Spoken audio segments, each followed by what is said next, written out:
ఇవి మనం తినే చెర్రీ పళ్ళు. వీటికి పంచదార పాకం పెట్టి చెర్రీ పళ్ళులాగా అమ్ముతున్నారు. దీన్ని వాక్కాయ అంటారండి. మీకు కొన్ని సౌండ్లు వినిపిస్తున్నాయి కదా, అవి నెమలి అరుపులు.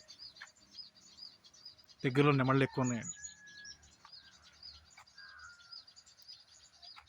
ఈ ఫామ్ హరిబాబు గారి, సుఖవాసి హరిబాబు గారి natural farm, near to Shamshabad.